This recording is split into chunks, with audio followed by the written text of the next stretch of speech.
though Suzuki XL7 is really worth it for an MPV at its price segment. There are still some things that hinders it to be called the perfect one.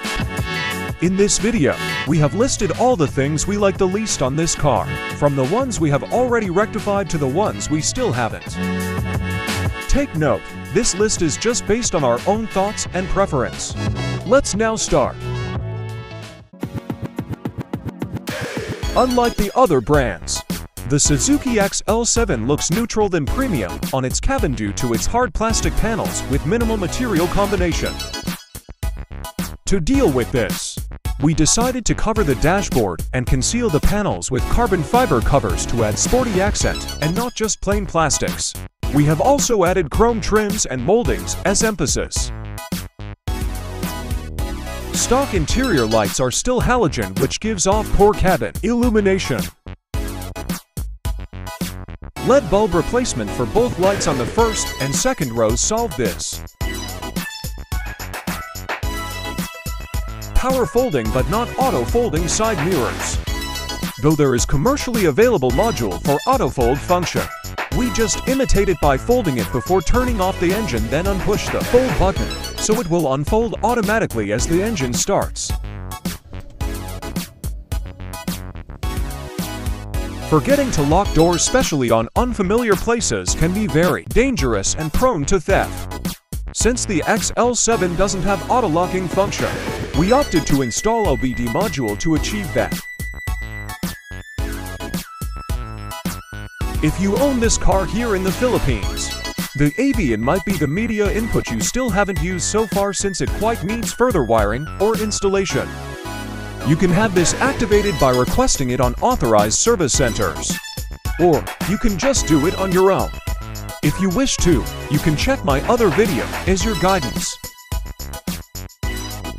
Other brands already have dedicated USB charging slots for the passengers, though luckily, cigarette sockets are present on all rows.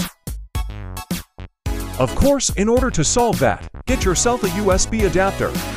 Be sure you'll buy those which can operate on 12-volt sockets and can give out 120 watts max power to utilize its fast charging capability. Putting on and taking off car covers with this length of antenna can be bothersome. We tried to replace it with shark's fin antenna, but in return, the radio signal reception is weaker. Comparing the looks and placement of its third brake lamp to its close rivals, this is very noticeable as it almost touched the edge due to its thickness. Again, this is just objective. Adding rear spoiler somehow gives additional feature, which makes the brake lamp look pushed down a bit. Tires are only 195/65 size, wrapped on 16-inch rims, instead of wider and larger ones respectively. Standard rim diameter on cars these days are 17 or 18 inches. If you wish to change for bigger wheels, it is highly recommended to compare and calculate it first. Suggested allowable total circumferential change is plus or minus 3%. Equipped only with an S40 battery size on a tray which can fit an S60 battery.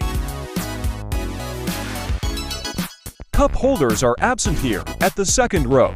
Most cars today have cup holders placed on the folding armrest, or even found at the back of the center console. However, bottle holders are available at the side of the doors. Still, these two aren't interchangeable in each own uses, because sometimes there are cup which has no sealed cap. If not placed upright, it will cause spillage. And that is why there are separate cup holder and bottle holder at the front.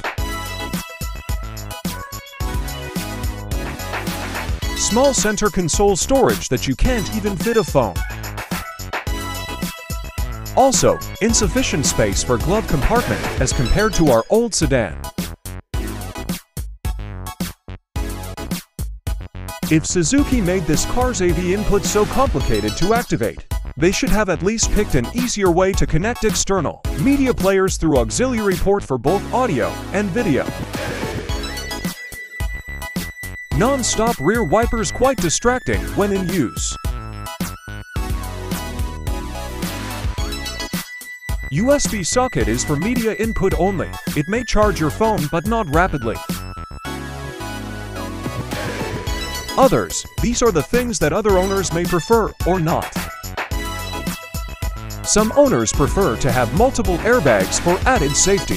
But for fairness, dual airbags at this price point is still considerable. The seat material is a combination of fabric and leather.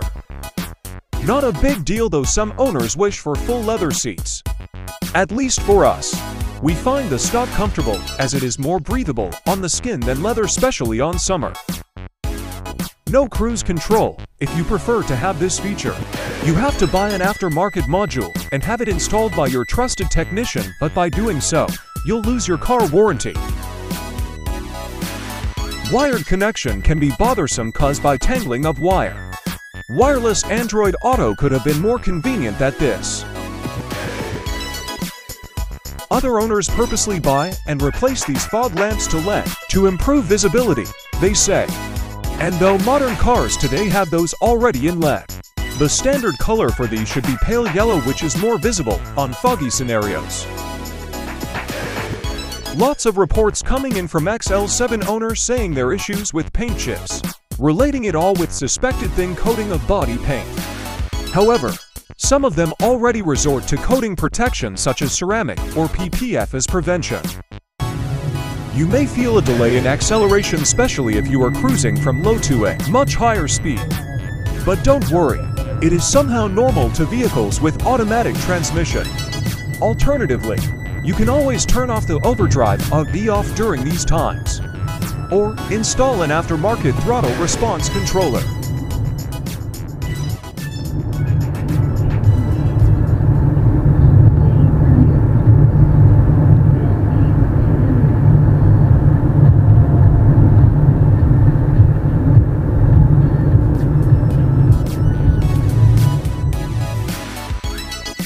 Though there are some things that this car should improve on, it can still keep up in the current competition. Guaranteed engine durability, parts availability, comfort-wise. Lots of space, fuel efficient, and value for money from purchasing up to lifetime ownership. You can't go wrong in choosing this. No regrets.